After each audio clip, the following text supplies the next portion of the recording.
La France est-elle trop timide dans sa réaction face à la répression sanglante du régime iranien? Alors que certaines sources évoquent plus de 30 000 morts en quelques jours, Donald Trump a mobilisé une véritable armada au large des côtes iraniennes. Objectif, à minima, maintenir la pression sur le régime islamique dans ce contexte que doit faire l'Union européenne. Elle doit se prononcer d'ici à la fin de la semaine sur l'adoption d'un nouveau train de sanctions contre Téhéran. C'était d'ailleurs l'objet de l'audition de Benjamin Haddad hier devant les sénateurs.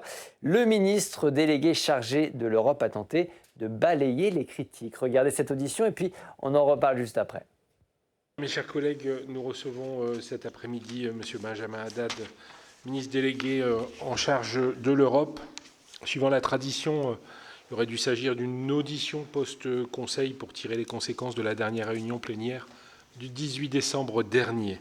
Au cours de cette réunion a été décidé en particulier l'octroi d'un prêt à l'Ukraine de 90 milliards d'euros pour les années 2026 et 2027 sur la base d'un emprunt de l'Union européenne sur les marchés des capitaux couverts par la marge de manœuvre du budget de l'Union. Cette opération est menée dans le cadre d'une coopération renforcée destinée à éviter toute incidence sur les obligations financières de la République tchèque, de la Hongrie et de la Slovaquie. On observe là une certaine souplesse institutionnelle qui s'est avérée nécessaire pour surmonter le blocage de certains États membres. Le Conseil européen a également pris note de la présentation du projet de cadre de négociation élaboré par la présidence danoise et procédé à un échange de vues sur le cadre financier pluriannuel. Les conclusions relèvent qu'un accord conclu avant la fin de 2026 permettrait l'adoption d'actes législatifs en 2027, ce qui est nécessaire pour faire en sorte que les financements de l'UE parviennent aux bénéficiaires sans interruption. En janvier 2028, cette formulation paraît très ambitieuse au regard des expériences passées, les accords se faisant toujours sur le fil.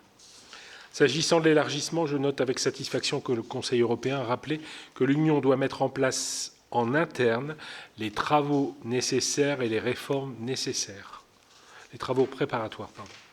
Je ne cesse de le rappeler, il me semble qu'il faut impérativement progresser rapidement dans cette voie. C'est à mes yeux un préalable indispensable.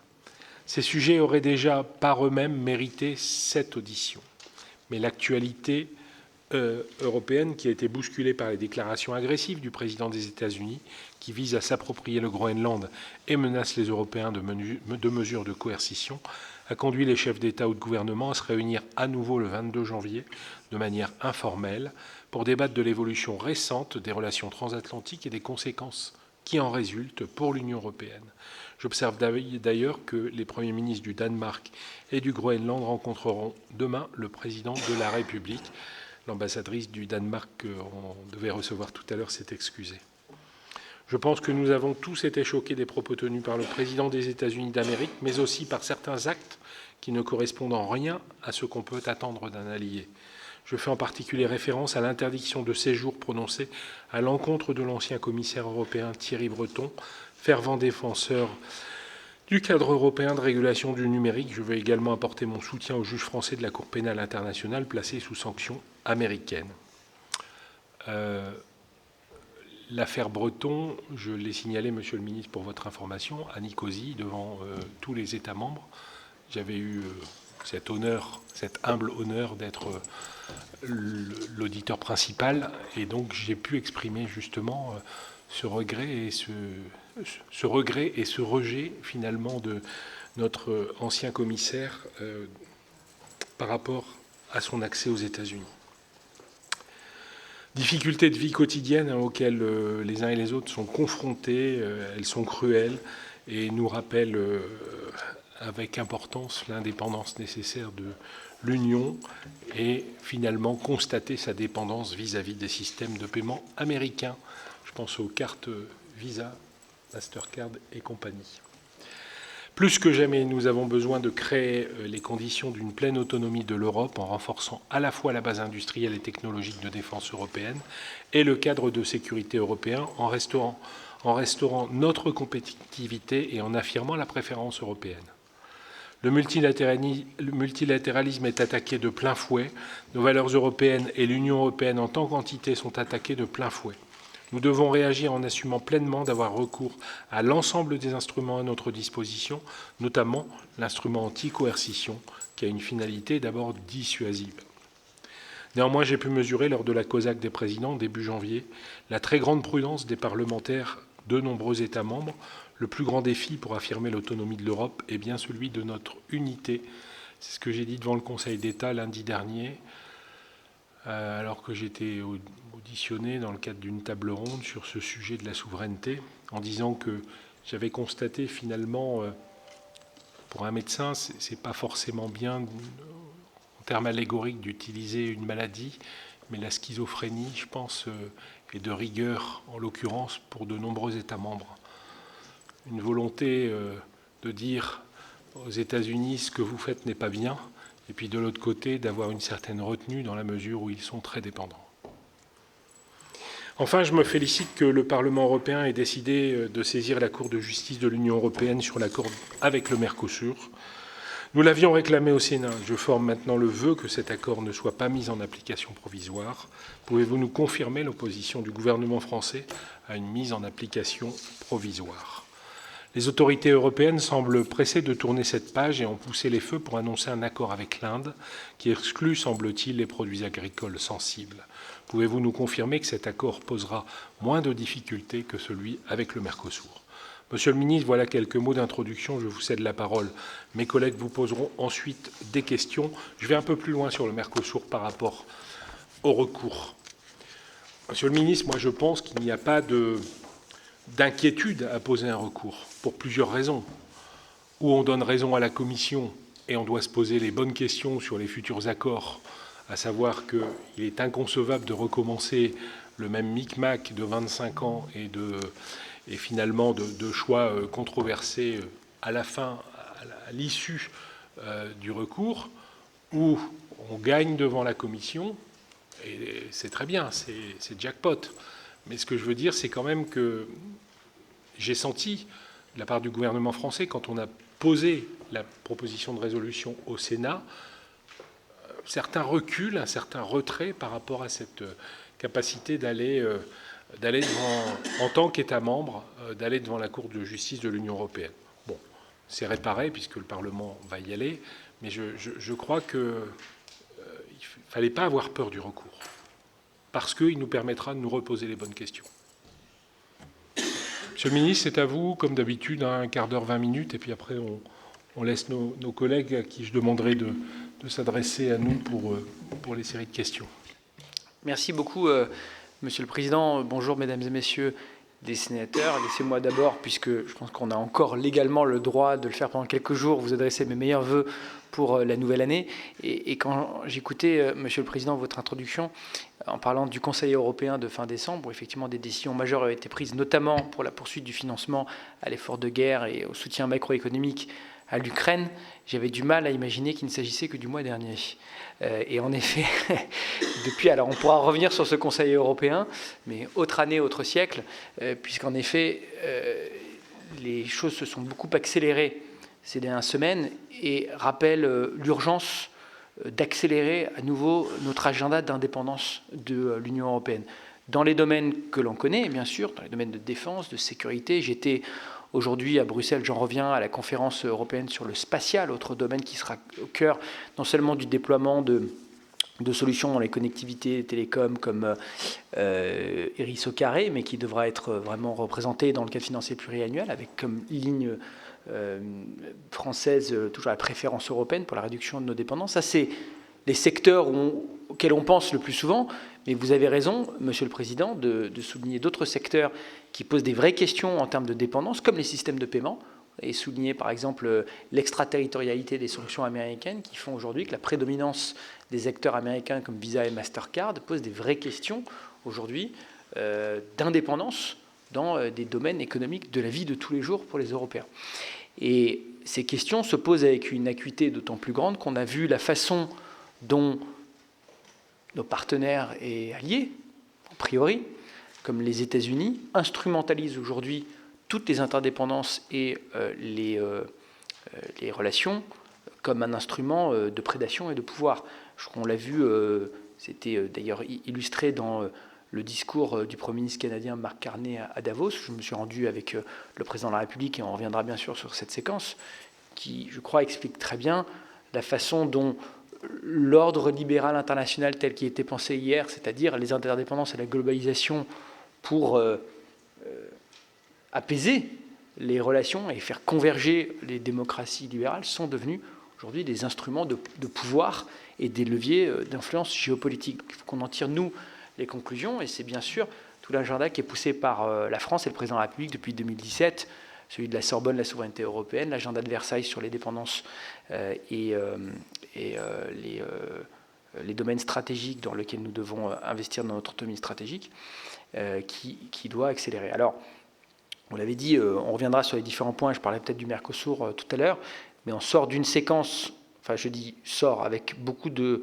vigilance et de prudence dans l'expression, puisque on a vu pour l'instant une forme de recul américain sur la question du Groenland. Le président de la République recevra demain la première ministre du Danemark et le premier ministre du Groenland pour évoquer non seulement bien sûr la relation bilatérale, mais la suite de cet épisode, sur lequel nous avons tenu un discours extrêmement ferme et extrêmement cohérent. Cohérent car nous défendons la même ligne sur l'Ukraine que sur le Danemark, la remise en question de l'intégrité territoriale, de la souveraineté, des frontières d'un État souverain, et a fortiori d'un partenaire et allié européen, est inacceptable. Et c'est d'ailleurs pour cela que nous avons envoyé des troupes au Danemark à la demande de la première ministre danoise pour participer à une opération de patrouille de l'Arctique, que nous avons proposé d'ailleurs une mission de l'OTAN avec nos alliés pour renforcer aussi la sécurité de l'Arctique face aux éventuelles menaces chinoises, russes qui sont dénoncées par les Américains, mais que nous avons tenu de façon extrêmement claire à affirmer la fermeté et l'unité des Européens face aux menaces venant des États-Unis. Le président de la République l'a dit de façon très claire à plusieurs reprises, et notamment lors de son discours à Davos.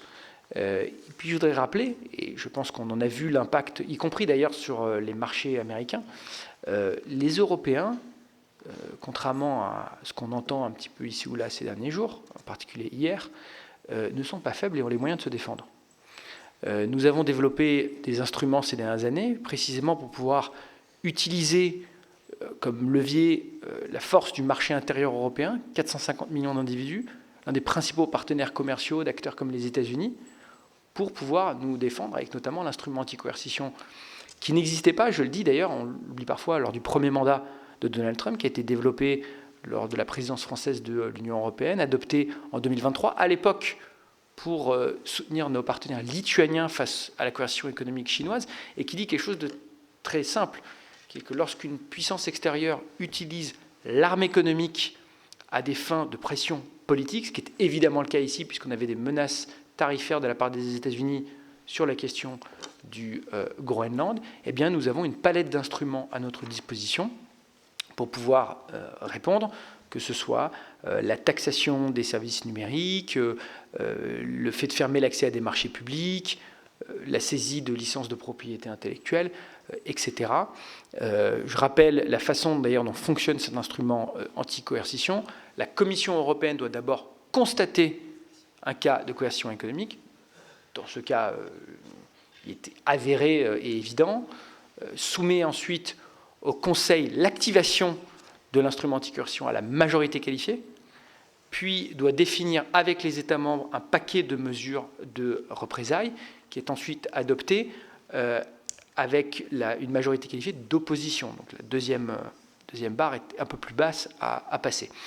Donc nous avons mis cet instrument sur la table, comme plusieurs de nos partenaires européens, qui montrent qu'une fois de plus, on ne se laissera pas faire et qu'on affirmera de façon très claire, on assumera un rapport de force pour pouvoir défendre nos intérêts et la souveraineté des États européens. Tout ça doit nous pousser, bien sûr, je le disais, à accélérer notre agenda à la fois de dérisking et de réduction de notre dépendance, et puis bien sûr d'approfondissement de notre compétitivité, notre souveraineté européenne. Compétitivité, c'était le cœur du discours du président à Davos, approfondissement du marché intérieur, 28e régime de droit des affaires, union des marchés de capitaux, sur lesquels la Commission européenne doit revenir avec des mesures et des propositions dans les prochains mois sur l'autorité de supervision, sur la titrisation, sur le 28e régime aussi, qui permettra quand même à des entreprises de pouvoir, qui souhaitent se développer sur le marché européen, de pouvoir opter pour un statut de société européenne simplifié, pouvoir réduire les coûts de transaction et notamment le régime d'incorporation, le régime de faillite, etc. au niveau européen. Continuer à renforcer notre défense collective, ce que nous avons fait d'ailleurs au passage à travers le plan qui a été adopté, les 90 milliards de soutien à l'Ukraine en décembre lors du Conseil européen, puisqu'il s'agira aussi là d'y inscrire la préférence européenne et de faire en sorte que ça renforce une fois encore plus l'intégration et la coopération entre l'industrie de défense ukrainienne et l'industrie de défense européenne. Parenthèse, quand le secrétaire général de l'OTAN hier affirme que les Européens ne sont pas en mesure de pouvoir se défendre seuls, je voudrais rappeler que depuis un an, aujourd'hui, l'aide à l'Ukraine, elle vient de l'Europe, aussi bien sur le plan militaire que sur le plan économique. Aujourd'hui, les 3/4 du renseignement militaire ukrainien sont fournis par la France. Des pays comme le Royaume-Uni, l'Allemagne, la France, aujourd'hui, sont aux avant-gardes du soutien militaire et économique. Et on l'a vu encore une fois avec ce plan de 90 milliards. Donc là aussi, pas d'autoflagellation et ne nous imposons pas des doutes. Nous devons aller beaucoup plus loin dans cet agenda d'autonomie stratégique, mais ça ne sert à rien non plus de le mettre en doute de cette façon. Je crois que ça ne fait que servir les adversaires stratégiques de l'Europe et de l'Alliance atlantique. Je m'arrête là pour qu'on puisse parler un peu plus longuement. Je voudrais revenir peut-être sur le point sur le Mercosur. Vous l'avez vu, en effet, le Parlement européen ainsi que quelques États membres a décidé de saisir la Cour de justice, notamment au sujet de la scission de l'accord, donc de la nature de l'accord, déterminer s'il s'agissait d'une violation du mandat initial qui avait été donné à la Commission européenne à la fin des années 90, et sur la question du mécanisme de rééquilibrage pour savoir notamment s'il remettrait en cause l'autonomie réglementaire de l'Union européenne. Ce sont des questions légitimes, et il est bienvenu que la Cour de justice puisse s'en saisir. Vous le savez, nous sommes battus, parce que je voudrais répondre directement à votre question, de savoir est-ce que la France aurait dû ou pas saisir. Bon, moi, ce que je constate, c'est qu'aujourd'hui, le Parlement a saisi la Cour. Vous avez vu la réaction du gouvernement qui a salué ce vote des parlementaires. Notre priorité à nous, elle a été déjà de mobiliser nos partenaires pour pouvoir prendre le plus de mesures pour protéger nos agriculteurs dans le cadre de cet accord. Que ce soit la clause de sauvegarde qui a été adoptée, qui est la clause de sauvegarde la plus robuste jamais adoptée dans un accord commercial. Si les prix évoluent de 5% sur les filières les plus sensibles, de 5% sur une base de moyenne de 3 ans, à ce moment-là, la Commission, un État membre ou une filière professionnelle peut saisir la Commission pour qu'elle suspende, par exemple, les droits de douane préférentiels dans le cadre de l'accord pour la filière, le bœuf, la volaille, l'éthanol, etc. Un agenda de mesures miroirs qui doit encore être renforcé, mais qu'on commence à voir se mettre en place avec, nous comme objectif, le fait de réduire les limites maximales résiduelles de pesticides ou d'additifs alimentaires à 0, c'est-à-dire au seuil de détection. La ministre de l'Agriculture, Annie Genevard, était hier à Bruxelles en même temps que moi, précisément aussi pour renforcer ce point auprès de ses homologues. Le renforcement des contrôles, qui ont déjà doublé, mais on doit aller plus loin, et à cet égard, on se... Finalement, on a un tas de chiffres.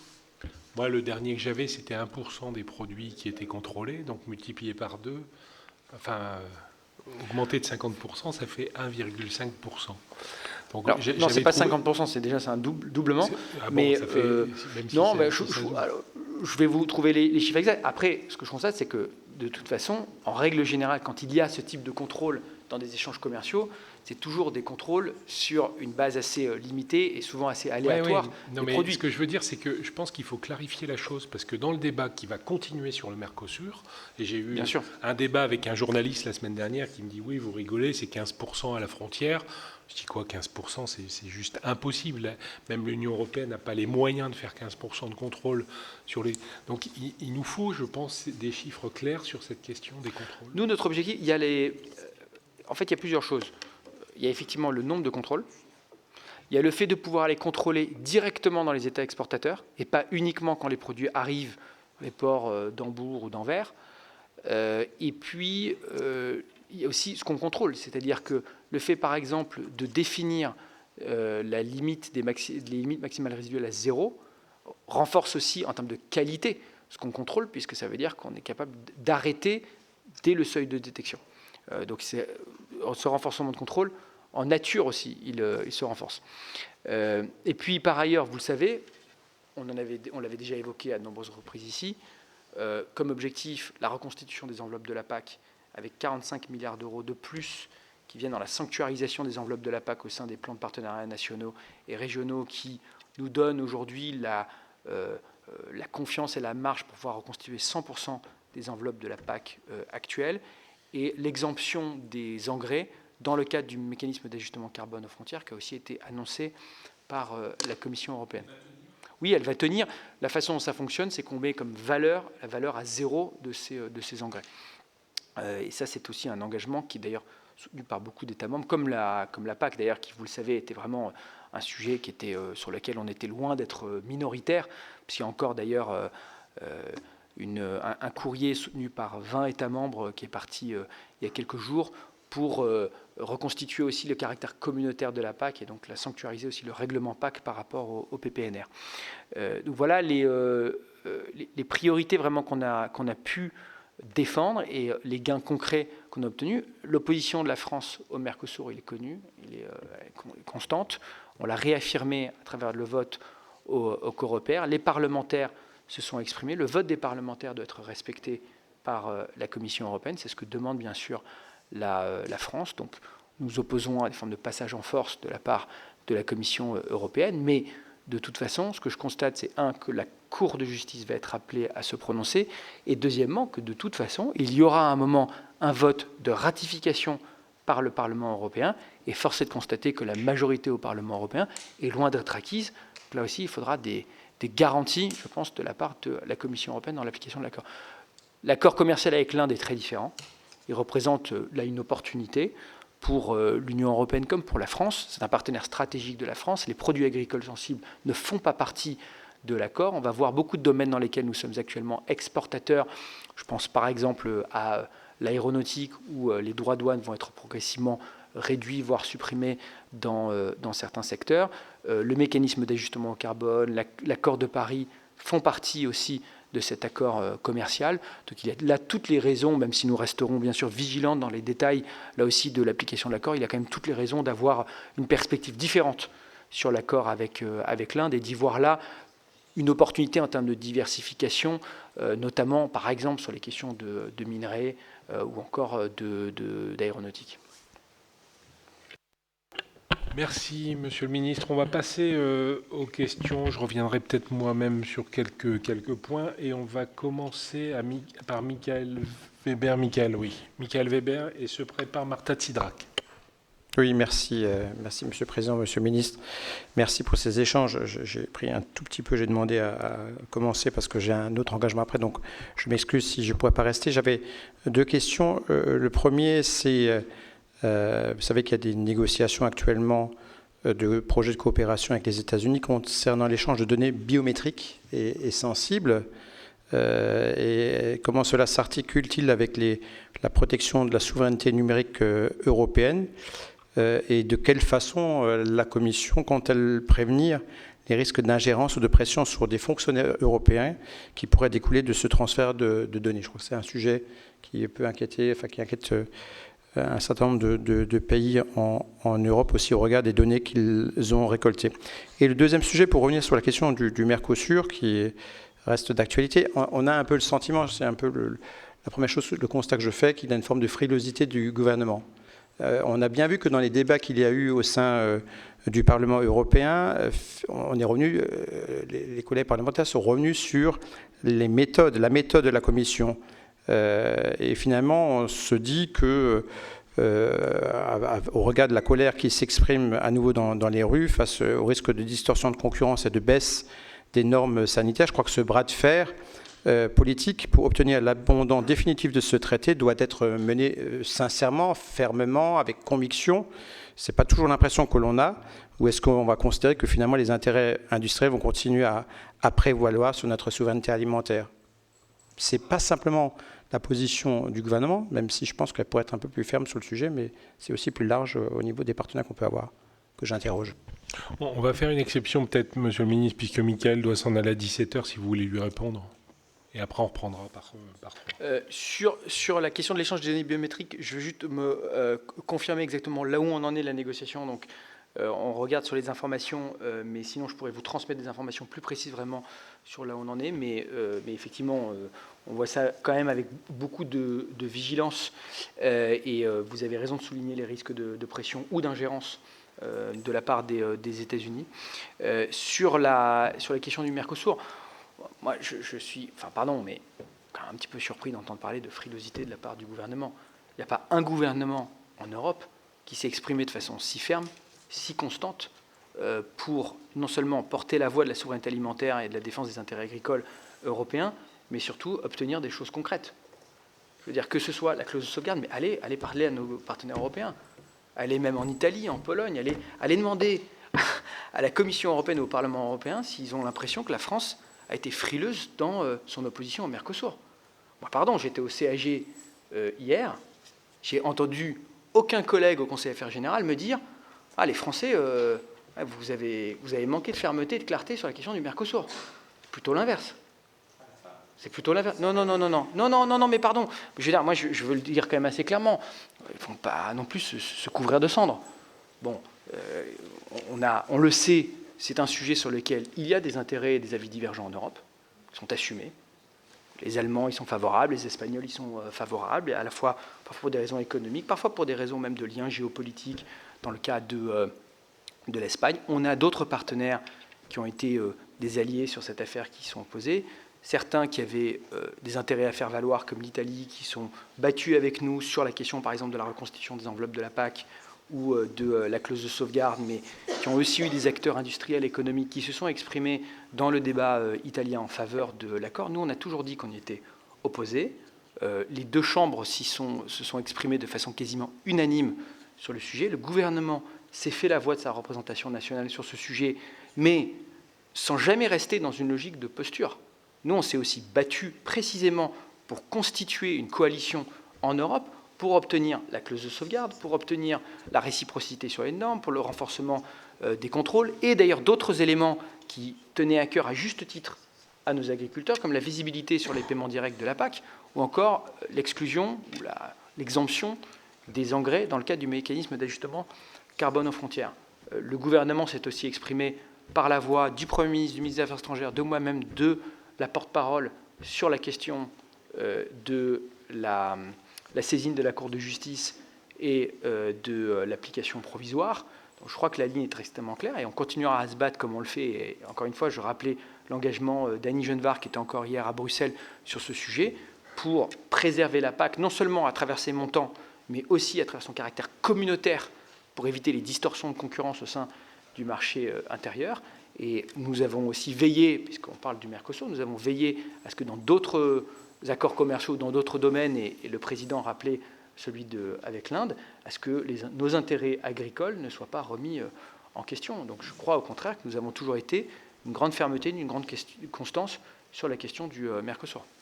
Oui, juste pour ajouter, Monsieur le Ministre, peut-être pas pour aller dans le sens de Michael Weber, mais sur quelquefois les problèmes de non-dit ou autres. Ici, dans le débat parlementaire au Sénat sur le Mercosur, on a bien senti que le ministre Nicolas Forissier, il n'était pas franchement contre le Mercosur. Enfin, voilà, on nous a peut-être pas envoyé le bon ministre au banc, mais en tout cas, je vous le dis sincèrement, sensibilité des groupes et tout groupe confondu, c'était de se dire, tous les ministres sont pas d'accord, quoi. En tout cas, voilà. C'est ce qu'on a retenu ici, en tout cas, du débat sénatorial. Pour le reste, très bien. Et puis aussi pour le reste, ajouter quand même, chez mes collègues parlementaires nationaux des autres États membres, on ne sent pas finalement une unanimité si forte derrière leurs exécutifs par rapport au Mercosur. Alors il y avait une tendance, plutôt à la faveur du Mercosur, bien sûr, mais il n'y avait pas une vision si forte et si contact de leurs agriculteurs. Non, vous avez raison. Juste sur la question des données biométriques, on vous enverra par courrier une réponse beaucoup plus structurée que celle que je peux vous apporter là. Mais vous avez raison d'ailleurs sur les parlementaires. C'est le cas au Parlement européen. On peut regarder par exemple les délégations roumaines qui ont voté plutôt pour la saisine, alors que le gouvernement roumain s'était prononcé en faveur du Mercosur, même si ça a fait l'objet d'un débat aussi en Roumanie. Et on sait que ça a été un sujet très controversé. Le gouvernement autrichien en fait était lié par une résolution de son Parlement d'opposition au Mercosur. Et à l'inverse, les Néerlandais, qui pendant longtemps ont eu une position plutôt agnostique, voire hostile, ont fait passer une résolution favorable au Mercosur en décembre, qui est passée à une voix dans le Parlement néerlandais. Donc on sait que c'est un sujet aussi, vous avez raison, qui fait l'objet de débats politiques et parlementaires chez nos partenaires, y compris ceux qui y sont favorables. Allez, on reprend nos séries de 3. Donc Marta Tsidrack et Catherine Morin-Desailly qui se préparent. Et puis Nadège Havet.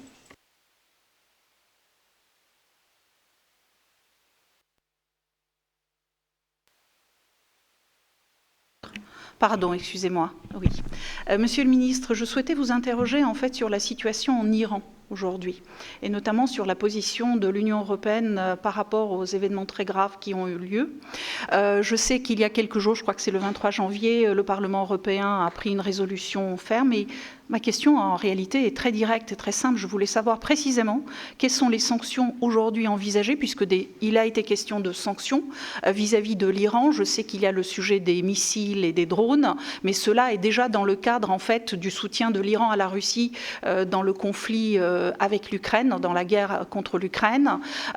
Donc, est-ce qu'il ne faut pas appuyer sur l'accélérateur s'agissant des sanctions vis-à-vis des mollahs et du régime des mollahs en Iran, au regard de ce qui se passe? Je pense que, comme nous, vous avez dû lire les derniers articles. C'est terrible ce qui se passe dans ce pays. C'est terrible ce que traversent aujourd'hui les Iraniens, les Iraniennes, qui payent un très lourd tribut à ce conflit-là.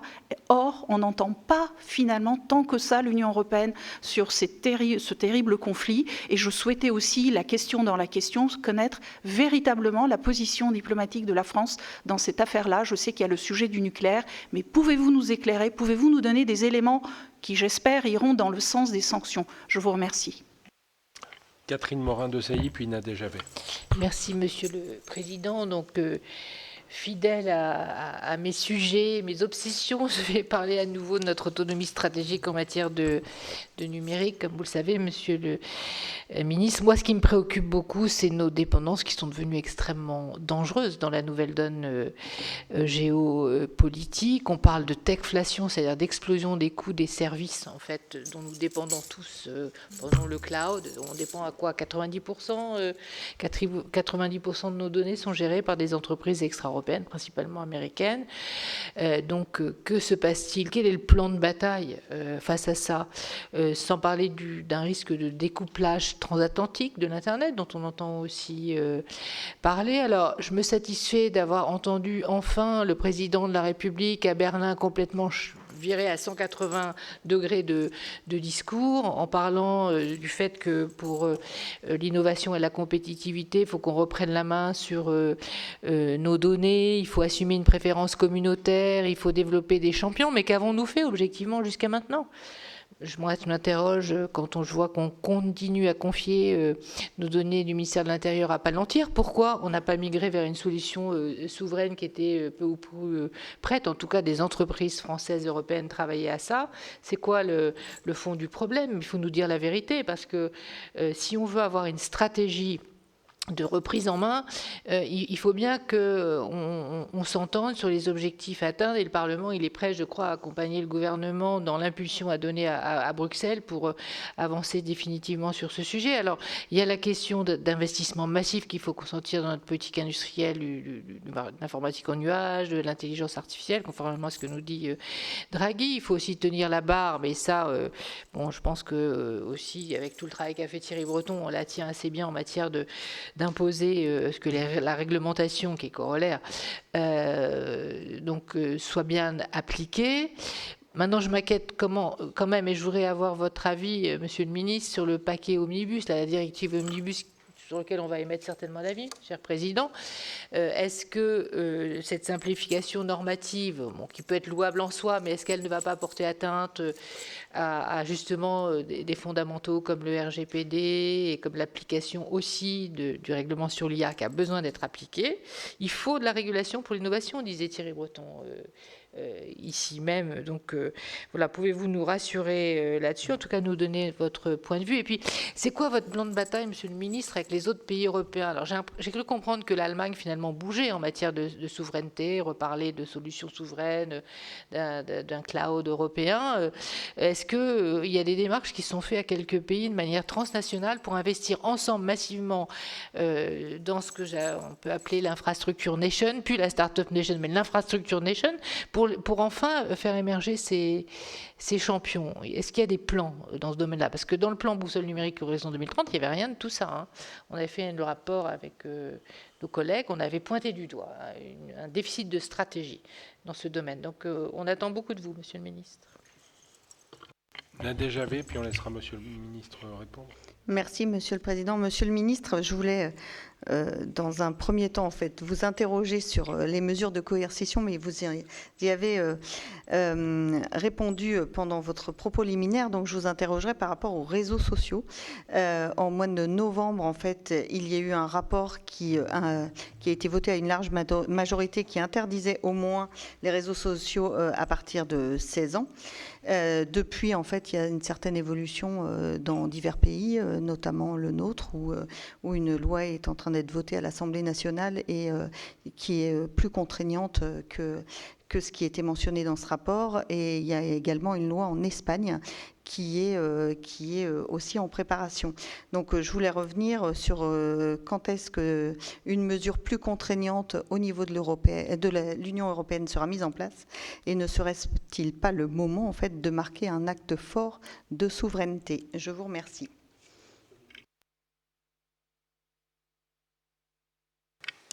Merci, Monsieur le Président, Mesdames les sénatrices. Sur la question de l'Iran, bon, déjà, tout d'abord, vous avez raison de souligner l'horreur absolue de la répression criminelle qu'on a vue en Iran contre les manifestants, dont le bilan humain ne cesse de s'alourdir, et qui a été dénoncé, bien sûr, par les autorités françaises et les autorités européenne. Il y a déjà un régime de sanctions assez robuste qui existe contre les entités iraniennes du régime, que ce soit lié au programme nucléaire, vous l'avez rappelé, que ce soit le soutien à la guerre d'agression de la Russie en Ukraine. À travers ce régime de sanctions sont déjà désignés, parce que je sais que le débat a lieu beaucoup en ce moment, des entités, des gardiens de la Révolution, à la fois des entités, des individus liés aux gardiens de la Révolution, que ce soit à travers les financements, l'accès au financement, le fait des interdictions de visa pour pouvoir se rendre en Europe, interdiction de compte en banque, excès, gel d'avoir, etc. Mais il n'y a pas de tabou sur le fait d'aller plus loin. Donc les États européens sont en effet en train de travailler sur des mesures qui pourraient aller plus loin. Donc ça fait partie des discussions. Il y aura dans les prochains jours un Conseil des affaires étrangères qui se penchera sur cette question pour viser à être le plus efficace possible, pour pouvoir continuer à mettre ce régime sous pression et marquer notre solidarité avec la population iranienne. Sur la question du numérique, vous avez raison. Et au fond, je crois qu'il n'y a pas de solution miracle, mais un ensemble de mesures qui passent à la fois par le fait de tirer profit de notre marché intérieur qui est encore aujourd'hui trop fragmenté. Je parlais tout à l'heure de l'Union de l'épargne et de l'investissement qui laisse toujours partir 300 milliards d'euros d'épargne européenne aux États-Unis tous les ans. C'est souligné par le rapport Draghi, alors que nos PME, nos start-up, nous avons des pépites dans les domaines que vous mentionnez, l'intelligence artificielle, le quantique, le spatial, autant de domaines qui sont absolument critiques pour notre souveraineté, mais où trop souvent, en tout cas lors du deuxième ou troisième round de financement, nos entrepreneurs ont du mal à trouver des fonds en Europe, ou doivent se tourner souvent, soit vendre, soit se tourner vers des entreprises américaines. Donc là, ayons un vrai marché intérieur dans lequel ils peuvent à la fois se développer à travers le 28e régime, mais aussi trouver les moyens et les mécanismes de financement. Ça passera aussi par de l'investissement public en soutien et qui peut faire levier. C'est tout l'enjeu, par exemple, du prochain cadre financier pluriannuel et du fonds de compétitivité. Avec nous, on le défend maintenant dans tous les domaines européens, pas seulement pour le prochain CFP, mais dans tous les nouveaux instruments européens. La question de la préférence européenne, bien sûr, j'y revenais tout à l'heure, ce sera le cas lors du prochain CFP sur ces domaines. C'est le cas aussi dans la défense et la sécurité. Si on prend, ce n'était pas le cœur de votre question, mais le plan SAFE que nous avons déjà évoqué ici, 150 milliards d'euros qui ont été mis sur la table par la Commission européenne en emprunt aux États membres pour coopérer ensemble pour des projets concrets, pour réduire nos dépendances dans un certain nombre de domaines, cyber, drones, capacité de frappe en profondeur, mobilité militaire. Pour la première fois, nous avons inscrit la préférence européenne dans ces financements, alors, je le dis, qu'il s'agit en fait de financement par les États membres. C'est-à-dire que c'est certes un emprunt européen, un taux préférentiel, c'est l'argent qui va être déboursé par les États membres et qui fait l'objet de préférences européennes. Donc on voit ici, progressivement, même si le président l'a dit dans son introduction, parfois certains États membres sont plus ou moins vocaux que d'autres et plus ou moins timides que d'autres sur ce sujet, mais des lignes qui sont en train de bouger. Donc il y a un volet de soutien à l'innovation qui, je pense, est absolument fondamental. Vous avez raison, il y a un volet de régulation. Je crois que les deux vont avec. On ne peut pas faire l'un sans l'autre. On ne peut pas, nous, uniquement mettre des normes et des règles quand les autres accélèrent dans l'innovation. Mais effectivement, on doit mettre régulation à la fois pour répondre à la fragmentation juridique du marché intérieur et instaurer un level playing field aussi bien au niveau européen qu'au niveau international, mais aussi, bien sûr, pour défendre notre état de droit. C'est tout l'objet du DSA, du DMA. La Commission européenne est en train de travailler sur un bouclier démocratique pour pouvoir renforcer, là aussi, la coordination des États membres dans la lutte contre la désinformation et les ingérences étrangères. Nous, on a toujours eu une ligne assez simple sur, par exemple, ce bouclier démocratique. C'est-à-dire qu'on a développé, sous l'impulsion du commissaire Breton, des outils comme le DSA et le DMA. Maintenant, il ne faut pas hésiter à les utiliser et ne pas avoir, là aussi, de timidité politique, peut-être, à en faire usage. Et à cet égard, je crois que les annonces qui ont été faites hier par la Commission européenne sur GROC vont dans le bon sens. Là, je crois qu'il faut être extrêmement ferme dans l'utilisation de ces outils. Sur les omnibus, tout est dans l'équilibre.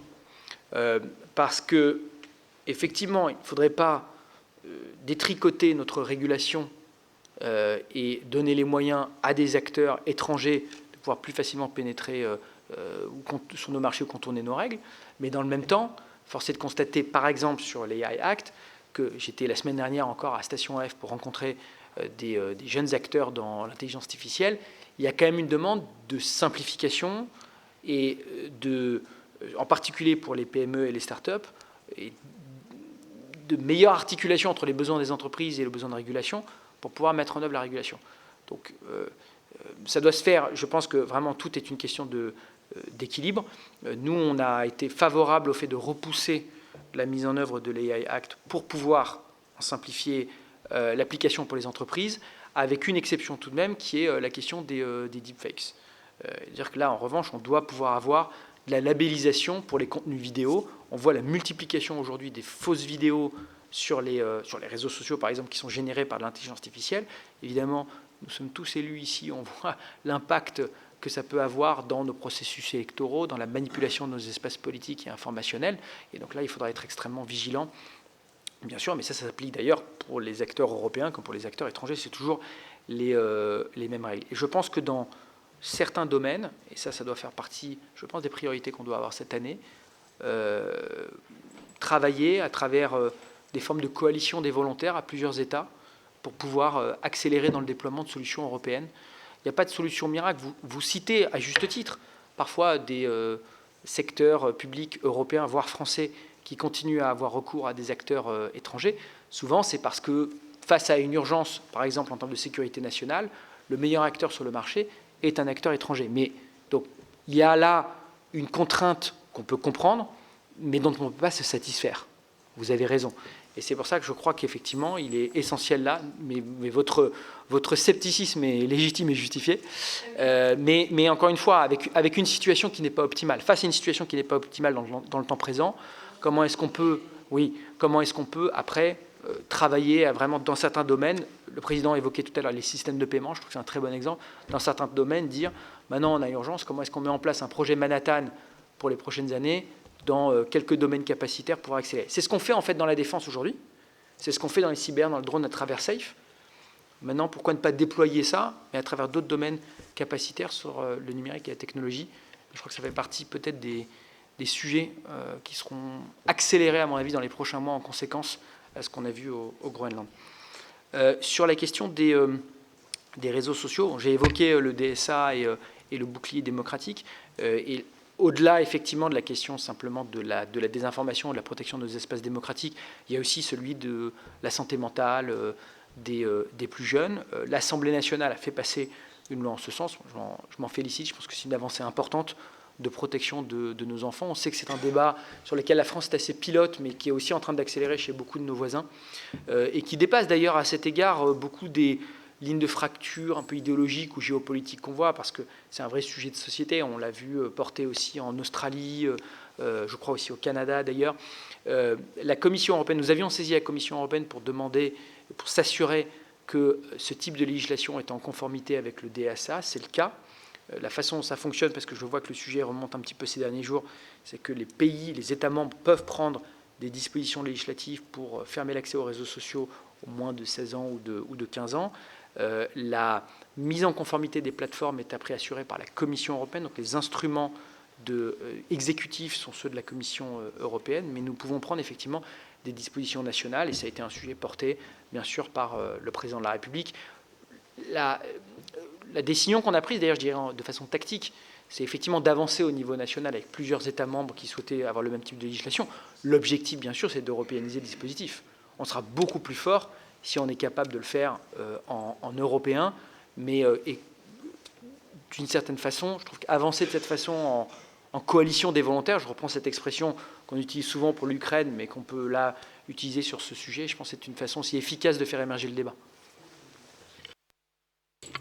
Oui, je me permets de porter à votre connaissance, Monsieur le Ministre, parce que vous semblez l'ignorer totalement. En tout cas, le gouvernement semble ignorer aussi, ainsi que le président de la République. Il y a tout de même un texte qui a été voté au Sénat sur les réseaux sociaux, les enfants, les écrans, et un texte compatible d'ailleurs avec le droit européen, qui s'est positionné sur cette majorité numérique. Donc on cite l'Assemblée nationale, mais ce serait courtois de citer aussi le Sénat qui a voté sa loi à l'unanimité le 18 décembre. Allez, deuxième série, Karine Daniels y va, et puis se prépare Vincent Louot, et ensuite Mathilde Olivier. Bien, merci Monsieur le Ministre. Moi, je voulais peut-être insister sur l'initiative qui a été prise par le président Trump du Conseil pour la paix, dont la charte a été signée à Davos ce 22 janvier, qui est une organisation internationale qui a clairement pour objectif de concurrencer l'ONU et son Conseil de sécurité. Chaque État membre qui souhaite y participer devant verser $1 milliard pour participer à cette organisation. Dans la liste des membres, il y a des pays européens. Donc, évidemment, ça nous interroge sur la position que peut avoir l'Union européenne face à cette initiative et quelle est la position du gouvernement français face à cette initiative et à quel niveau le gouvernement entend agir, à la fois au niveau européen et à la fois en termes de renforcement de sa présence dans les organisations internationales existantes pour rappeler quels sont les cadres qui existent déjà et puis renforcer leur opérationnalité. Merci, merci Monsieur le Ministre pour vos réponses. Vous m'avez fait un peu bondir en citant la ministre de l'Agriculture tout à l'heure et en parlant des MACF. Il faut qu'on soit un peu clair entre nous. Faire une assertion et des assertions sur le fait qu'on va tolérer que les LMR à zéro, ça n'existe pas dans le monde du commerce européen. C'est-à-dire qu'on a un règlement qui codifie les LMR pour tout produit rentrant et les systèmes d'agrément, parce que oui, on fait peu de contrôle, mais il y a un système d'agrément sur les importations, code parfaitement tout ça, et on a des LMR par produit qui sont même, pour certains, interdits depuis 10 ans en Europe. C'est pour ça qu'on met des limites maximum de résidus. Et par exemple, tous les agriculteurs le savent, au moment où on a une volonté de nous protéger par rapport à ces LMR, on les a augmentés, par exemple pour la moutarde, sur l'acétamépride, qui a créé un gros débat dans la loi du plomb et par rapport au fait que la France est le seul pays à appliquer cette surtransposition. Pour le miel, on a multiplié par 20 la dose de LMR. Et ça, ce sera valable pour les produits qui rentreront du Brésil, parce que c'est les règles de commerce européennes et mondiales. Donc moi, je veux bien qu'on décrète les choses, mais soit vous me le prouvez, soit on me le prouve et on le prouve aux agriculteurs, mais je pense qu'à un moment, tous les agriculteurs le savent. Ça, c'est le premier point. Sur MACF, c'est un peu la même chose. On fait des grandes annonces. On dit que MACF, on va revenir dessus. Il faut qu'encore ça soit voté. Apparemment, le vote est prévu pour mars. On nous promet une rétroactivité des montants encaissés de taxes. Seulement, dans la vraie vie du commerce aujourd'hui, ce n'est pas appliqué. C'est-à-dire que vous n'avez pas eu un reflux du prix des engrais azotés depuis le début de l'année pour les agriculteurs. Et ça pose un problème énorme parce qu'il reste encore 20 à 30% des engrais pour l'année à acheter pour les cultures de printemps. Et donc, sèchement, attendre mars, avril, mai pour avoir la réalité sur les cours de l'engrais pour que la méthode se mette en application. Moi, je reçois des mails de tout le monde, de tous les professionnels qui me disent aujourd'hui, ce n'est pas opérant. Donc là-dessus, je voudrais un peu de précision parce que, à force, on se perd un peu par rapport aux réponses qu'on doit apporter à nos agriculteurs. Merci, Monsieur le Ministre. Je souhaitais moi aussi revenir sur la situation en Iran et faire suite à votre réponse et puis à la question de Martha de Cidrac. En effet, la situation reste vraiment catastrophique. On parle de dizaines de milliers de morts, d'exécutions, de tortures. Et j'avoue que votre réponse me déçoit un peu et l'action du gouvernement me déçoit dans un contexte où les massacres de masse ont eu lieu les 8 et 9 janvier. On a eu connaissance de ces massacres. Les premières images sont sorties le 11-12 janvier. On est aujourd'hui le 27 janvier. Et quelles actions concrètes du gouvernement français, quelles actions concrètes de l'Union européenne? Eh bien, en fait, celles-ci restent quand même peu. Alors, très bien qu'il y ait un Conseil des affaires étrangères dans quelques jours, mais en attendant, où en est l'inscription des gardiens de la révolution islamique sur la liste des organisations terroristes de l'Union européenne? La France est citée dans certains papiers comme l'un des pays, avec l'Espagne et l'Italie, qui bloquent cette décision. Alors, quelle garantie apportez-vous sur l'action concrète du gouvernement français sur cette question? Le Parlement européen, pour sa part, porte cette demande depuis 2023. Alors, qu'est-ce qui bloque aujourd'hui pour cette inscription? Vous parliez des sanctions, c'est l'un des moyens, l'un des leviers que nous avons aujourd'hui pour accentuer les sanctions et ne plus les mettre seulement sur les personnalités ou les organisations, mais de manière globale sur ce corps des gardiens de la Révolution. Et puis nous sommes aussi nombreux à demander en France le renvoi des diplomates du régime iranien. J'ai bien compris que pour l'instant vous bottiez en touche sur ce point, mais quelles actions coordonnées engagez-vous à l'échelle européenne pour restreindre l'action du régime qui tente à la fois des actions de déstabilisation en Europe et d'intimidation de leurs ressortissants sur le sol européen? Et puis pour conclure, dans un récent article, vous parliez de la Moldavie, de la Géorgie qui se tournent vers l'Europe. On pourrait parler de l'Arménie aussi. Et l'exemple iranien, il aurait pu aussi être un symbole d'une Europe qui se bat pour les droits humains et la démocratie. Mais il est triste de constater que l'espoir des Iraniens, il s'est plutôt tourné vers les États-Unis et Israël, face aussi au manque de réaction européenne et d'espoir dans une véritable réponse européenne, alors que même que ce sont les États-Unis qui ont saisi le Conseil de sécurité de l'ONU. Donc, quelle stratégie européenne désormais sur l'Iran? Force est de constater qu'aujourd'hui, la stratégie de négociation avec le régime iranien portée par la France et l'Europe ces dernières années a échoué. Donc, quelle nouvelle doctrine sur l'Iran pour l'Europe et la France? Quelle doctrine souhaitez-vous porter désormais? Merci beaucoup. Sur la question du Conseil de paix, du Conseil d'administration de la paix, le Board of Peace, vous avez vu, la France a été un des tout premiers pays, le premier pays européen, a affirmé que nous ne participerions pas au Conseil pour la paix du président Trump. Vous avez raison de lire 2 pays membres de l'Union européenne, seuls la Hongrie et la Bulgarie ont fait part de leur volonté d'y participer, et nous ne voyons pas l'intérêt ou l'utilité de construire une structure qui viserait à être parallèle ou concurrente des Nations Unies ou du Conseil de sécurité des Nations Unies. Et à cet égard, je vais aller plus loin, ce n'est pas dans l'esprit de la résolution des Nations Unies qui avait été votée à la suite du cessez-le-feu à Gaza, qui visait à construire un mécanisme pour travailler sur la transition à Gaza vers une autorité civile et le désarmement du Hamas et la reconstruction de Gaza pour mener à la construction d'un État palestinien pérenne aux côtés d'Israël, qui est l'objectif de la France.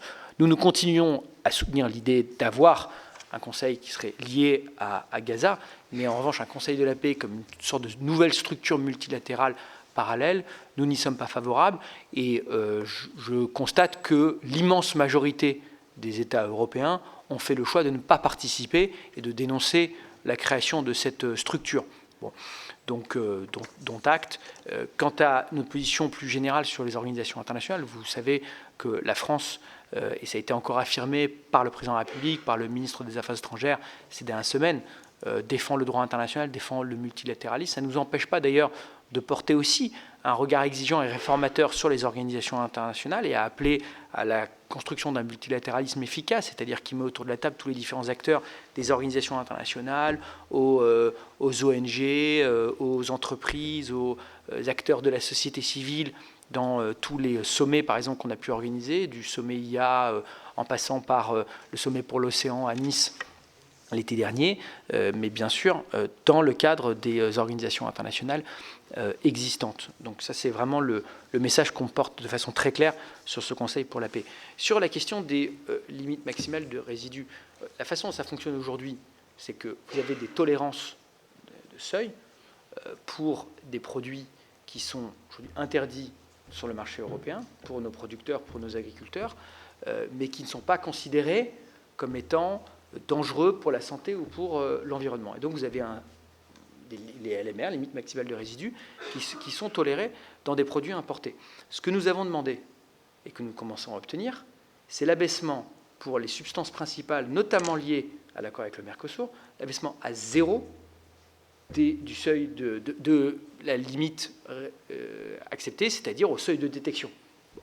Nous l'avons obtenu pour 3 substances, qui sont 3 substances majeures. Donc là, je dirais ce qu'on appelle en stock, c'est-à-dire les substances qui sont déjà interdites en Europe. Nous avons demandé à élargir, d'où les mesures d'ailleurs qui ont été prises au niveau national par le Premier ministre et la ministre de l'Agriculture, d'élargir à 5 substances ces substances, et la Commission européenne doit nous faire des propositions en ce sens, et après aller plus loin, et ça fait l'objet en ce moment d'une étude de la part de la Commission européenne, portée par le commissaire Varhelyi, qui est plutôt convergent et en soutien sur ce sujet, je tiens à le dire, le commissaire à la santé et au bien-être animal, pour traiter toutes les substances en flux. C'est-à-dire que l'idée très simple, d'avoir une réciprocité automatique, dès qu'on interdit une substance sur le marché européen pour les producteurs européens, elle devient automatiquement totalement interdite à l'importation.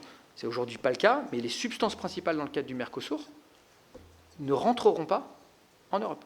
Les substances, alors je n'ai plus le nom des substances en question parce que là on est sur des termes un peu techniques si vous me permettez, mais je pourrais aussi vous les envoyer, effectivement.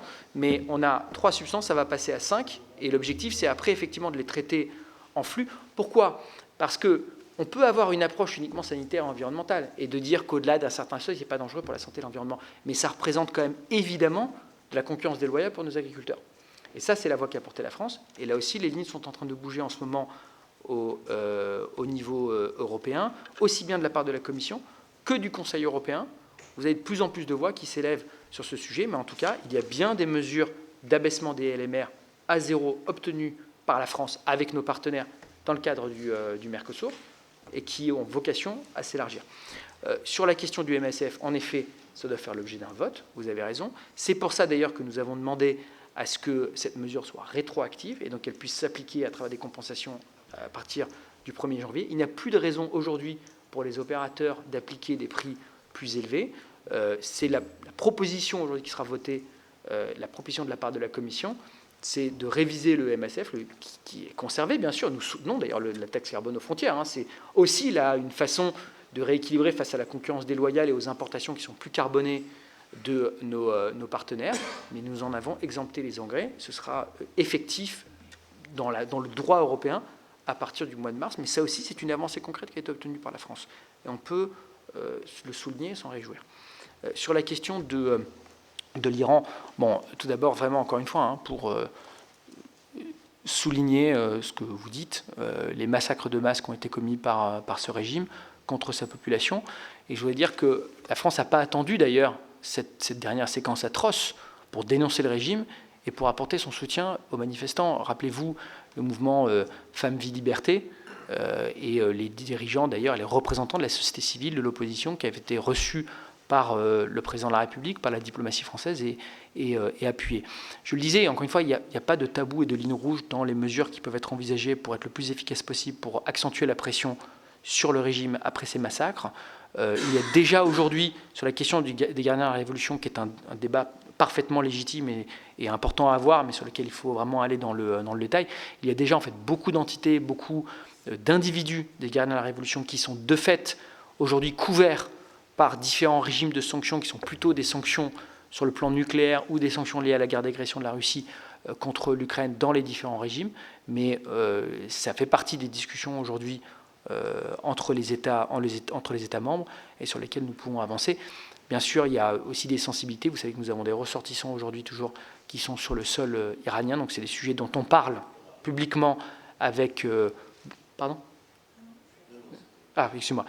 On a donc c'est des sujets dont on parle publiquement avec beaucoup de vigilance, mais qui ne nous empêchent pas d'agir et de travailler pour avoir l'approche la plus efficace possible avec nos partenaires européens pour pouvoir tout simplement défendre les principes que l'on défend partout et de façon cohérente à travers le monde. Merci Monsieur le Ministre. Sophie Briand-Guillemont. Puis se prépare Louis-Jean de Nicolaï. Merci Monsieur le Président, Monsieur le Ministre. Je voulais revenir sur le sujet qui a déjà été abordé du Conseil de la paix. Puisque vous avez réaffirmé la position de la France, qui est effectivement ferme et je pense assez claire, mais au-delà de la position française, j'aurais voulu avoir votre analyse sur le risque de fragmentation des pays européens face à ce type d'initiative et de manière générale le risque de cohérence ou plutôt d'incohérence de la politique étrangère face à ce que peut être la relation bilatérale des États membres avec les États-Unis. Et ensuite, pour revenir sur le sujet qui a été abordé aussi de Gaza, puisque vous l'avez rappelé que le Conseil de la paix a initialement été présenté comme un outil qui était destiné à traiter la situation à Gaza. Là encore, est-ce que vous estimez que c'est une initiative qui est susceptible de complexifier encore davantage l'action diplomatique de la France et de l'Union européenne sur le dossier israélo-palestinien, alors même que l'Union européenne a déjà eu du mal à trouver une voie unique et même crédible sur cette crise? Je vous remercie. Oui, merci, Monsieur le Président. Monsieur le Ministre, je vais passer à la diplomatie territoriale maintenant. Nous allons, avec le Président, rencontrer le commissaire européen, vice-président chargé de cette politique de cohésion des territoires. C'est 81 milliards d'euros qui sont prévus pour la France pour le nouveau plan, mais on est un petit peu inquiet parce que dans cette politique de cohésion des territoires, maintenant appartient la PAC, appartient la pêche, appartient les bases de développement industriel pour l'armée, appartient les transports aussi, possibilités de transport militaire, et que par conséquent, il ne faudrait pas que les territoires français, notamment les régions, mais aussi le FEADER pour les communes rurales, soient la part d'ajustement des politiques de cohésion des territoires. Donc on compte vraiment sur vous pour faire en sorte bien que cette politique, qui était une politique vraiment d'aménagement du territoire utile, alors quelquefois avec des accords avec les régions ou des désaccords avec les régions de complexité aussi, mais que cette politique soit vraiment maintenue pour permettre aux territoires de se développer ou de maintenir leur développement.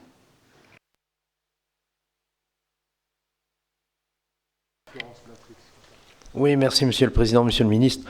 À mon tour, je voulais intervenir sur l'Iran pour vous dire quand même que vous m'avez moyennement convaincu.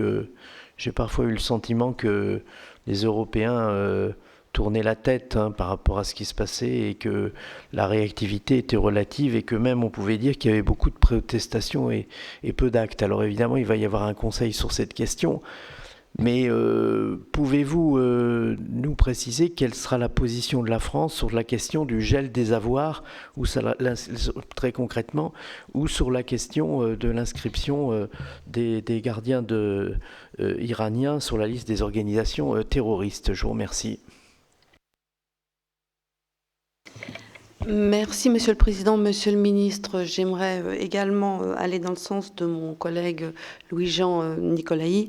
Vous nous avez rassuré sur la PAC, mais en effet, sur la politique de cohésion, on conserve quand même quelques inquiétudes quant au montant, quant au rôle des régions, et également au maintien des fonds pour les RUP, c'est absolument essentiel. Autre sujet que je souhaitais aborder, on évoque souvent la souveraineté économique qui passe par notre souveraineté monétaire et financière. Donc le rapport, l'État évoquait l'union de l'épargne et de l'investissement. Donc où en sommes-nous sur son développement, quel calendrier? Et je voulais également revenir sur la question de l'euro numérique parce que c'est essentiel. On voit très bien que l'on dépend aujourd'hui essentiellement de solutions américaines. Donc il est vraiment urgent d'avancer sur ce sujet, que ce soit sur l'euro numérique de gros tout d'abord, mais également sur l'euro numérique de détail. Et je sais qu'il y a une forme de réticence, pour ne pas en dire plus, des banques, et notamment des banques françaises, mais je crois qu'il ne faudrait pas que ça nous empêche d'avoir une réelle souveraineté sur ce sujet. On voit bien aujourd'hui toute l'acuité, toute l'importance de bénéficier de cette souveraineté. Donc quel est, là encore, le calendrier et la position de la France sur ce sujet? Je vous remercie.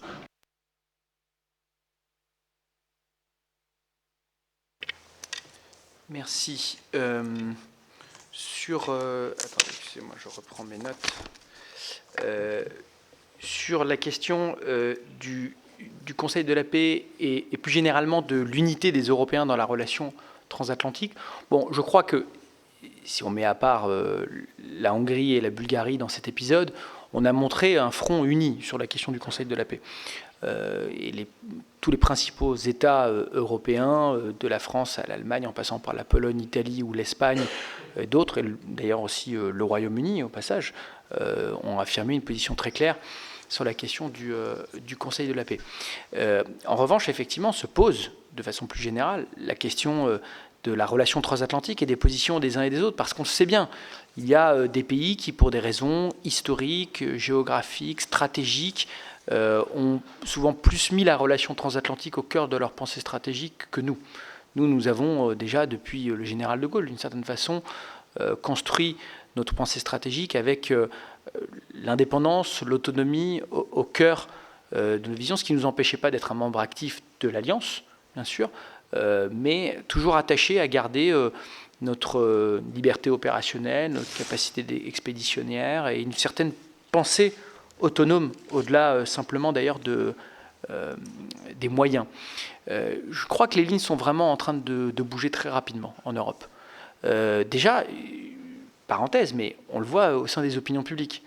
Un sondage qui a été commandé ou publié en tout cas par le Grand Continent ce week-end montre un réalignement très rapide et très convergent des opinions publiques européennes, quelles que soient les géographies des États, vers une demande de souveraineté et d'indépendance, notamment vis-à-vis des États-Unis. Et l'épisode du Groenland, je pense, sera un tournant. Alors évidemment, vous pourrez me répondre, les tournants, on a déjà vu, des wake-up calls, on en a déjà eu avant. Maintenant, à nous de tirer le fil et de le concrétiser à travers des politiques. Et je crois au fond que vous entendrez peut-être toujours certains pays qui seront plus vocaux que d'autres. Mais sur la question de l'activation de l'instrument anti-coercition, j'ai vu dans la presse faire état de beaucoup de divisions européennes, mais en réalité, je crois qu'on a plutôt montré un front assez uni dans notre volonté d'être capable d'utiliser nos instruments. Et c'est ce qui ressort d'ailleurs des échanges qu'on a eus par exemple lors des co-repères sur le sujet, où peut-être il est vrai que vous avez certains États comme la France, qui sont de façon plus assumée, plus explicite, prêts à mettre ces instruments sur la table, mais les autres qui ne s'y opposent pas. Et je crois à cet égard, pour répondre à votre question, tout est dynamique, c'est-à-dire qu'on peut regarder les choses de façon statique en disant certains pays ont historiquement des positions plus ou moins atlantistes, Mais je crois là que face à une situation qui est mouvante et qui s'accélère, nous avons un rôle de capacité d'entraînement et de leadership à jouer.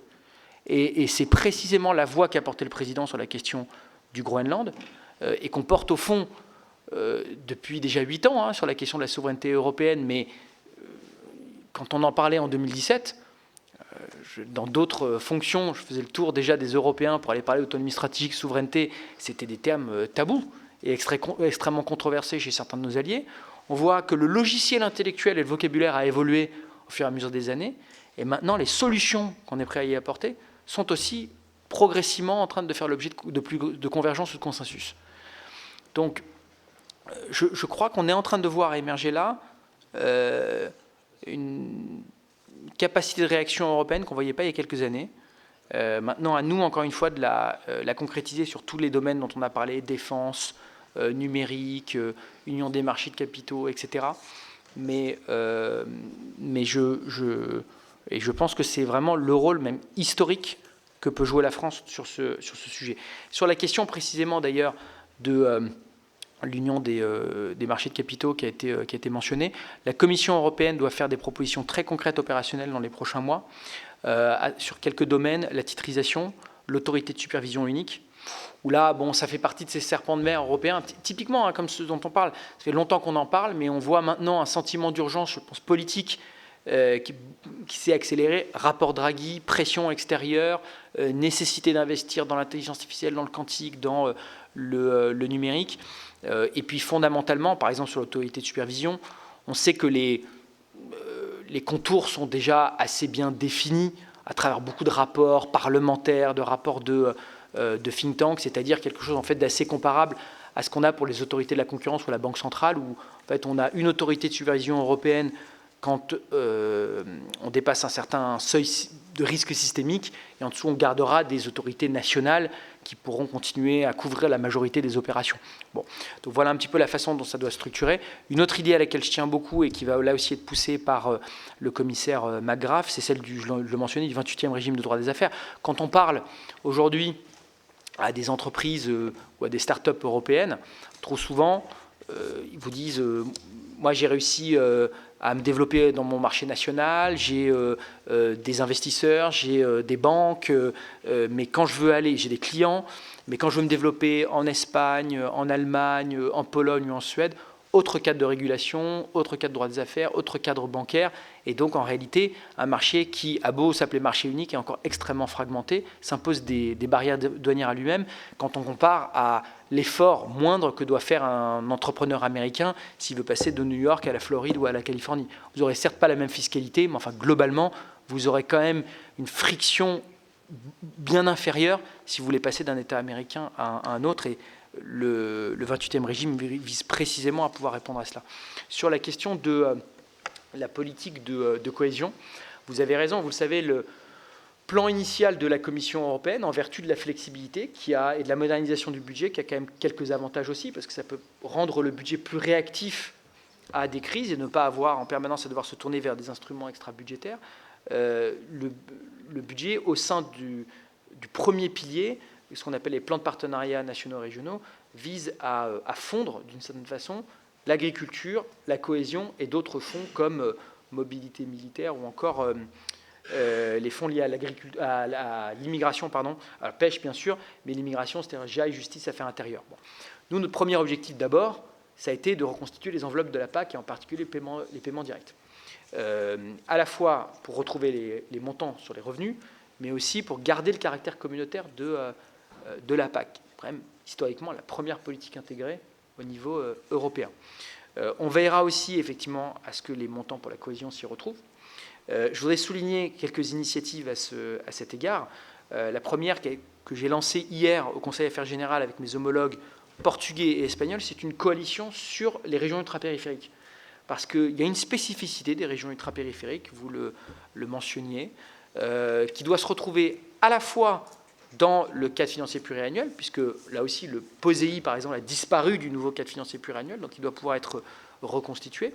Mais de la même façon aussi, les règles, par exemple pour les aides d'État, doivent être simplifiées pour s'adapter aux spécificités des régions ultrapériphériques, qui sont un atout stratégique pour l'Union européenne. C'est ce que nous avons demandé à travers la rédaction d'un omnibus de simplification pour les régions ultrapériphériques. J'ai eu l'occasion d'en parler à plusieurs reprises avec le commissaire Fito. Et le fait de créer cette coalition avec les Espagnols et les Portugais, qui sont les deux autres États membres qui sont assez concernés par ce sujet, nous permet là de nous coordonner sur des positions communes et de pouvoir peser ensemble. C'est quand même toujours la manière la plus efficace d'agir au niveau européen, de peser ensemble dans ces différents textes. Deuxième initiative dont je vous avais parlé brièvement la dernière fois, c'est l'organisation, et j'espère le structurer de façon pérenne, l'organisation d'un rendez-vous sur l'Europe et les collectivités territoriales qui sera organisé par le ministère des Affaires étrangères avec les élus locaux et avec tous celles et ceux qui font vivre l'Europe à travers les territoires pour parler notamment à la fois de la simplification de l'accès aux fonds et de la future politique de cohésion dans le cadre financier pluriannuel, dont on tiendra le premier, je pense, après au printemps. On va laisser passer les élections municipales pour pas que ça se percute, mais on le tiendra, je pense, au printemps, après, assez rapidement, vers le mois d'avril ou de mai. Et j'aimerais qu'on fasse une journée un peu structurée de travail pour échanger sur ce sujet, une ou deux reprises par an, à mon avis. Je pense que ce serait une bonne façon de travailler là-dessus. Et sur la question sur l'Iran, bon, j'ai déjà eu l'occasion de l'évoquer. Il y aura des nouvelles désignations, en effet, qui auront lieu jeudi lors du Conseil Affaires étrangères. Encore une fois, la plupart des entités, des membres ou des responsables des gardiens de la Révolution sont déjà sur les principales listes de désignation de sanctions. Donc ça entraîne des gels d'avoirs ou des interdictions de visa, par exemple. Mais effectivement, il y aura, je pense, des nouvelles mesures qui seront prises et que la France soutiendra pour élargir les désignations responsables des massacres qu'on a pu voir en Iran ces derniers jours. Et je voudrais juste peut-être un mot quand même sur l'Iran. Tout de même, vraiment, moi j'entends parfaitement tout ce qui a été dit, mais en revanche, appeler peut-être à une certaine vigilance sur les déclarations et postures d'autres pays, parce qu'on a vu beaucoup de déclarations venant des États-Unis qui, pour l'instant, ne sont pas traduites de façon concrète, donc là aussi, mais effectivement, en tout cas, il y a un Conseil Affaires étrangères précisément jeudi sur ce sujet et qui renforcera les désignations, et on ira, je pense qu'on aura vocation à aller encore plus loin par la suite, bien sûr.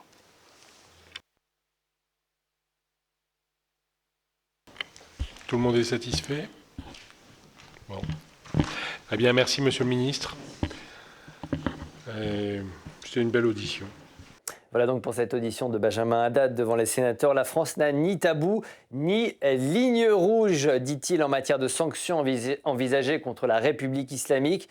L'Union européenne devrait se prononcer d'ici à la fin de la semaine sur la riposte à adopter face à la répression des mollahs contre sa propre population.